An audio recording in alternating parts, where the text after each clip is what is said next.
तो hello guys, कैसे आप सब। और आज फिर से लेके आ गए हैं लाडली बहना योजना और एक बहुमूल्य समस्या, महत्वपूर्ण समस्या के लिए उसी के बारे में आज डिस्कस करेंगे। लाडली बहना योजना में आवेदन करने के बाद डीबीटी आपने बैंक में सक्रिय करा रखा है, केवाईसी भी सक्रिय करा रखा है, इसके बाद भी आवेदन करने के बाद आखिर नहीं क्यों दिखा रहा। बहुत सारे लोगों की समस्या है और सबसे बड़ी यही समस्या, क्योंकि पैसा जो है, आप ध्यान रखिएगा, जो पैसा है वो डीबीटी और केवाईसी के माध्यम से ही आना है। आवेदन आपका एक बार ना हो वो चल जाएगा, लेकिन अगर डीबीटी नहीं है बैंक में, केवाईसी नहीं है आपके अकाउंट पे, तो समझ लीजिए पैसा बिल्कुल भी नहीं आने वाला है। इसी प्रॉब्लम का मैं सोल्यूशन यहाँ पे आपको बताने वाला हूँ आज की इस वीडियो में। वीडियो पर अगर नए हैं तो वीडियो को लाइक कीजिए, शेयर कीजिए, चैनल को सब्सक्राइब करके जरूर रखिए, क्योंकि आपके जो सवाल हैं तो कहीं ना कहीं मैं 100% देने की कोशिश करता हूँ। देखिए होता क्या है कि ग्रामीण क्षेत्र से माताएं बहनें जो भी बिलोंग करती हैं, इनको जो भी चीजें बता दिया जाता है कि ऐसा हो जाएगा, तो हड़बड़ाहट में आ जाती हैं, बेचारी परेशान हो जाती हैं। तो मैं चाहता हूँ किसी न किसी माध्यम से आप सभी की मैं हेल्प कर पाऊँ। तो डीबीटी और केवाईसी कराना इस टाइम पे कितना कठिन काम है, आप साइड स्क्रीन पर देख लीजिए। ये मेरे शाखा की फोटो है, मैं बैंक अभी शाखा गया था। मैं भीड़ इतना ट्रैफिक में देख के सबसे ज्यादा मुझे दुख इस बात का लगा, यहाँ एक मुख्यमंत्री जितनी बड़ी घोषणा कर रहे हैं, किसी माता बहनों को तकलीफ नहीं होनी चाहिए। 2 बजे की दोपहर में सोचिए माताएं बहनें धूप में खड़ी हैं, कितना बुरा लगता है।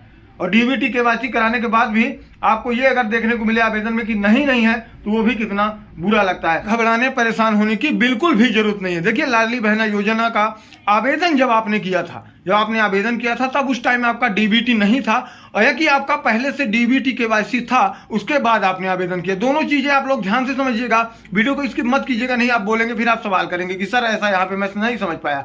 तो देखिए, यदि आप पहले समझते हैं, यदि आपने डीबीटी केवाईसी करा रखा है और उसके बाद भी नहीं सोचा। देखिए एक्चुअली होता क्या है कि जब आप बैंक में जाते हैं डीबीटी केवाईसी, देखिए डीबीटी होता है डायरेक्ट बेनिफिट ट्रांसफर या डायरेक्ट बैंक ट्रांसफर, दोनों चीजें होती हैं।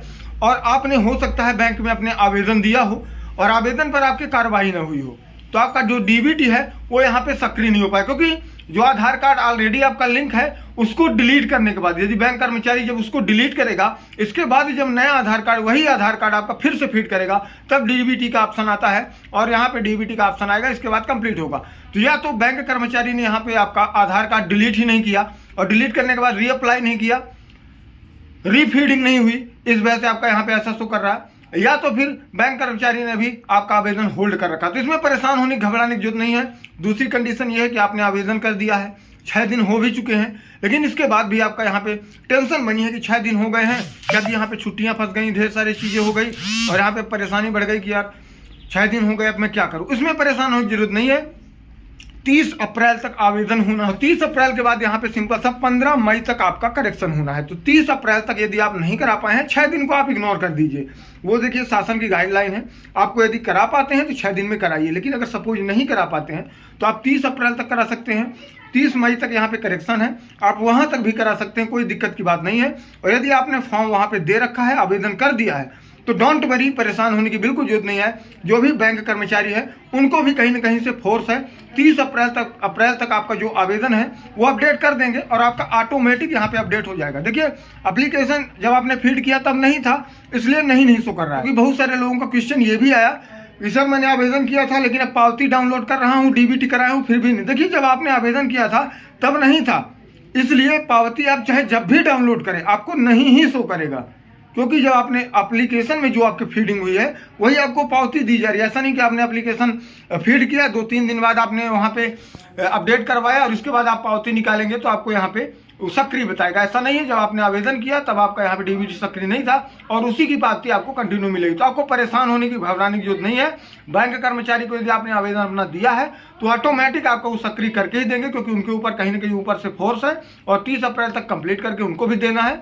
और दूसरी चीज, जिनका है उनके लिए बहुत अच्छी बात है, जिन्होंने नहीं कराया है तो घबराए नहीं, 30 अप्रैल या 15 मई के अंदर आप सभी करा सकते हैं। ये कोई क्वेश्चन, सवाल, कमेंट है तो आप यहाँ पे दिए गए व्हाट्सएप नंबर पे हमसे संपर्क कर सकते हैं।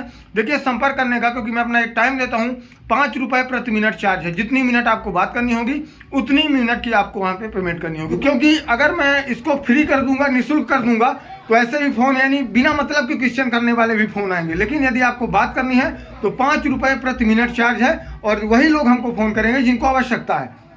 यदि मैं निःशुल्क कर दूंगा तो वो भी फोन लगाएंगे जिनको जरूरत नहीं है। पहले आपको पेमेंट करनी होगी इस QR कोड पे, और इसके बाद आपको यहाँ पे कॉल करना है, अपना नंबर बता देना है कि ये मेरा नंबर है कमेंट सेक्शन में, या कि आपको व्हाट्सएप नंबर इसी नंबर पे कर देना है और आपको मैं यहाँ पे कॉल बैक कर लूँगा। जितनी आप पेमेंट करेंगे उतनी मैं आपसे बात करूँगी। ये ऐसा नहीं कि मैं आपको यहाँ पे पैसे के लिए आपसे बोल रहा हूँ। यदि आपको कोई हेल्प चाहिए ही तो आप यहाँ पे बात करेंगे, निःशुल्क नहीं है। निःशुल्क मैं कर भी नहीं पाऊंगा क्योंकि मुझे पता है इतने सारे मुझे कॉल आएंगे कि मैं परेशान हो जाऊंगा। इसलिए सशुल्क है, 5 रुपये प्रति मिनट है यदि कोई परामर्श लेना चाहते हैं तो। गाइस वीडियो अगर अच्छा लगा है तो लाइक शेयर जरूर कीजिए। मिलेंगे नेक्स्ट वीडियो में, तब तक के लिए जय हिंद, वंदे मातरम।